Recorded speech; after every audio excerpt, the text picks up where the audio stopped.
വചനം 19 വാക്കർത്ഥം. ഹാദാനി ഇത് രണ്ടും, ഈ രണ്ട് കൂട്ടർ, ഖസ്മാനി രണ്ട് എതിർ കക്ഷികളാണ്, ഇഖ്തസമു അവർ എതിർവാദം ചെയ്തു, പിണങ്ങി, തർക്കം നടത്തി, ഫി റബ്ബിഹിം തങ്ങളുടെ റബ്ബിൽ, റബ്ബിൻ്റെ കാര്യത്തിൽ, ഫല്ലദീന കഫറു എന്നാൽ അവിശ്വസിച്ച കൂട്ടർ, ഖുത്തിഅത് ലഹും അവർക്ക് മുറിച്ചു കൊടുക്കപ്പെടും, സിയാബുൻ വസ്ത്രങ്ങൾ, മിന്നാരിൻ തീയിനാൽ അഗ്നിയുടെ, യുസബ്ബു ചൊരിയപ്പെടും, ഒഴുക്കപ്പെടും, മിം ഫൗക്കി മുകളിൽ കൂടി, റുഊസിഹിം അവരുടെ തലകളുടെ, അൽ ഹമീം ചുട്ടുതിളക്കുന്ന വെള്ളം. ഹാദാനി ഖസ്മാനി ഇഖ്തസമൂ ഫീ റബ്ബിഹിം فالذين كفروا قطعت لهم ثياب من نار يصب من فوق رؤوسهم الحميم. ഈ രണ്ട് കൂട്ടർ തങ്ങളുടെ റബ്ബിന്റെ കാര്യത്തിൽ പരസ്പരം എതിർവാദം ചെയ്തു വന്ന രണ്ട് കക്ഷികളത്രേ. എന്നാൽ അവരിൽ യാതൊരു കൂട്ടർ അവിശ്വസിച്ചുവോ അവർക്ക് അഗ്നിയുടെ വസ്ത്രങ്ങൾ മുറിച്ചു കൊടുക്കപ്പെടുന്നതാണ്. അവരുടെ തലക്ക് മീതെ ചുട്ടുതിളക്കുന്ന വെള്ളം ചൊരിയപ്പെടും. വചനം 20 വാക്കർത്ഥം. യുസ്ഹറു ഉരുക്കപ്പെടും, ബിഹി അതുമൂലം, അതിനാൽ, മാഫി ബുതൂനിഹിം അവരുടെ വയറുകളിലുള്ളത്, വൽ ജുലൂദ് തൊലികളും. യുസ്ഹറു ബിഹി മാ ഫീ ബുതൂനിഹിം വൽ ജുലൂദ് അതുമൂലം അവരുടെ വയറുകളിലുള്ളതും തൊലികളും ഉരുക്കപ്പെടുന്നതാണ്. വചനം 21 വാക്കർത്ഥം. വലഹും അവർക്കുണ്ട്, മഖാമിഉ ദണ്ടുകൾ കൊണ്ടുള്ള ശിക്ഷ, മിൻ ഹദീദ് ഇരുമ്പിൻ്റെ, വലഹും മഖാമിഉ മിൻ ഹദീദ് അവർക്ക് ഇരുമ്പിൻ്റെ ദണ്ടുകളുമുണ്ട്. വചനം 22 വാക്കർത്ഥം.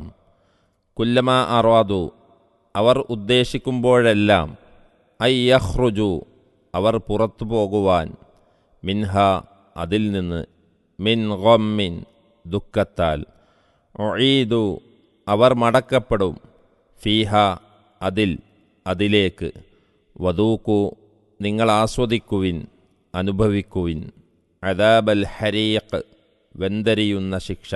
كلما أرادوا أن يخرجوا منها من غم أعيدوا فيها وذوقوا عذاب الحريق. ദുഃഖത്താൽ പൊറുതിമുട്ടി അതിൽ നിന്ന് പുറത്തുപോകുവാൻ ഉദ്ദേശിക്കുമ്പോഴെല്ലാം അതിലേക്ക് തന്നെ അവർ മടക്കപ്പെടുന്നതാകുന്നു. വെന്തുകരിയുന്ന ശിക്ഷ ആസ്വദിച്ചു കൊള്ളുവിൻ എന്ന് പറയപ്പെടുകയും ചെയ്യും. 19 മുതൽ 22 വരെയുള്ള വചനങ്ങളുടെ വിശദീകരണം.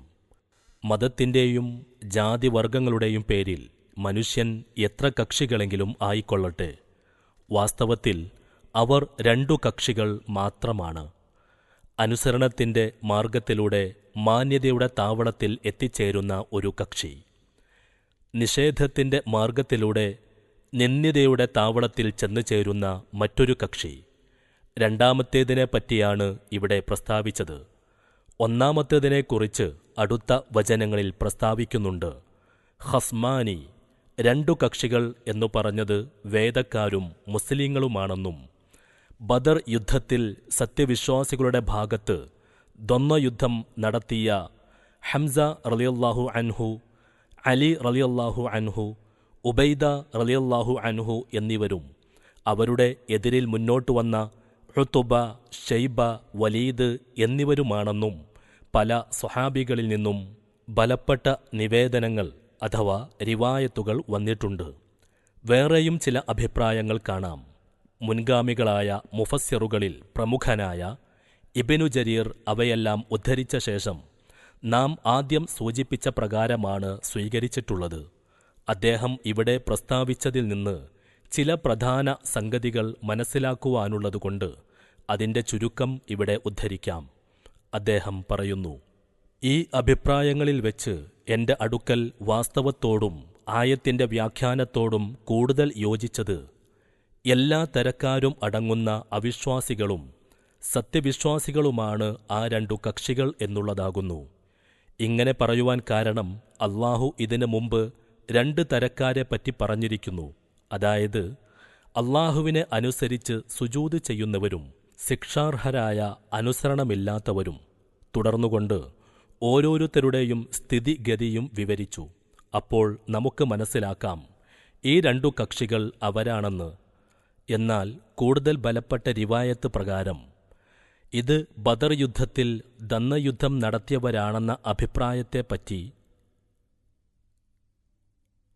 താനെന്തു പറയുന്നുവെന്ന് വല്ലവരും ചോദിച്ചാൽ ഇങ്ങനെ പറയാം, ശരി, അതങ്ങനെ തന്നെ. പക്ഷേ ഏതെങ്കിലും ഒരു പ്രത്യേക കാരണത്തെ തുടർന്ന് ആയത്ത് അവതരിച്ചെന്ന് വരും.